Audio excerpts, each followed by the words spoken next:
But what we're going to talk about are positive frames.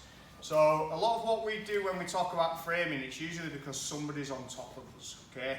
So like if Stewie's on, you're here now and I've already touched your head, so you might as well be my beautiful assistant. So we talk a lot about frame positions where we've got our arms in here to protect our arms, but also to allow us to escape or prevent the person from attacking us. One of the things I want us to look at today is kind of positive frames. So we're going to look at a few different positions, but how we can use that frame in these different positions. And then your homework for the next couple of weeks while I'm away, I'm not going to prison, I've got an operation, just in case you're wondering why I'm going away. It gives you something to have a little play at, okay? So we're going to start off in butterfly guard. And Stewie's going to come in butterfly guard. There we go, beautiful, okay? So beautiful guard, which is where Stewie makes it. One of the things that we kind of teach is we either have our arms doing both pulling or both pushing, okay? And what I want us to look at is using a frame to stop someone kind of driving in and killing us and doing all this kind of stuff, but also using it to help with sweeps and things like that, okay? So typically in a gi, we usually go into this position where we either control the elbow, we control the sleeve, and we end up trying to pull the person down into this position and then starting to hit a sweep position. That's great as long as the person stays in this position or drives forward. It doesn't help us if the person's going away. Even if I've got this collar grip and we're in here and he just starts moving back or standing up and doing all this kind of thing, yeah, it doesn't necessarily help us achieve the butterfly grip. And likewise, if we get a big meathead, you know, and they just start smashing through, they keep the hips nice and low and they just drive in and they end up trying to do like a body lock position, which is something we looked at, or this rugby tackle position. This can kind of kill the butterfly as well, okay? So we're going to look at a positive frame to kind of help us with a lot of this. So we're not going to gi grip with this hand, but we're going to come to the back of the head and then we're going to bring our elbow in, okay? So my elbow's going to be in this position. So if Stewie starts driving forward, I've got that elbow on the inside, stopping him trying to pull in, okay?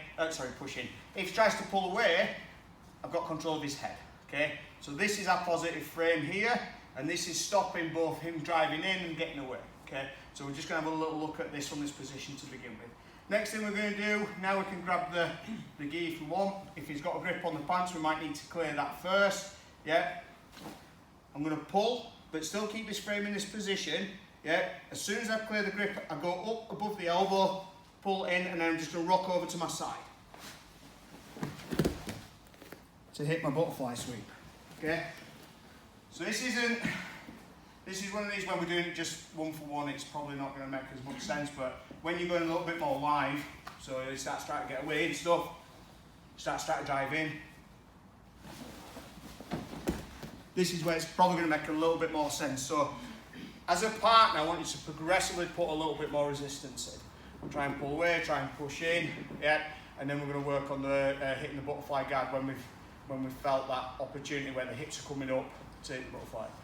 Okay, make sense? Mm-hmm. Yeah, I told you this might be a bad session, but we'll see.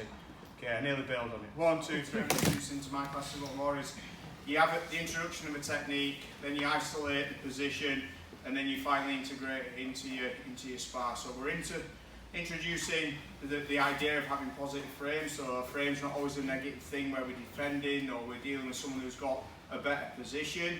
Yeah, we're now starting to put a little bit of pressure and a little bit of resistance in as well, and then eventually, and this is up to you guys to use this, is to start adding this into your rules and your games. You can forget all this and just abandon it and decide never to use it.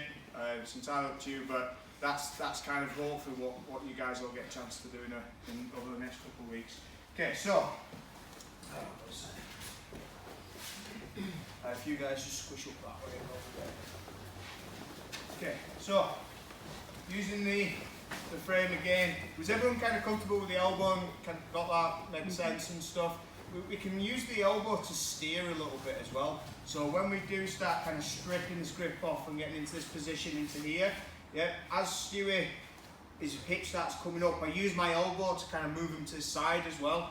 So you'll find this a lot. It's like a tie clinch when you use it stood up, but I tend to use it a lot when I do when I actually grapple as well. One of the other things as well is kind of using this to do our sweeps and things. It allows us to stop him coming in closer. Yeah, so I can start moving away. So he starts really driving into me. I can start using that to start sliding my hips out and then maybe snapping down and pulling me into those positions and that kind of stuff. I'm not going to get us to drill that because hopefully everyone can kind of move the butt backwards a little bit while sticking their elbow in someone else's chest while keeping control of it. But has anyone got any questions about that, or can I just scoot over to the next bit? Cool. Okay. So one of the other ways that I like framing as well is framing on the opposite side. Now I really like this to kind of elevate and get access to the legs and stuff. So if Stu's putting a lot of pressure in and he's coming in, I'm coming into this side, so I'm going to the opposite side. Okay, so this makes it a lot easier to start moving his weight the opposite direction. Okay, and this is where I tend to like going into my single leg X and things like this. So the drill, Stu's going to put lots of weight in, he's going to start driving me down, I'm just going to come onto my side and I'm going to elevate the opposite foot. Okay. So I'm going to fall to the side, he drives in.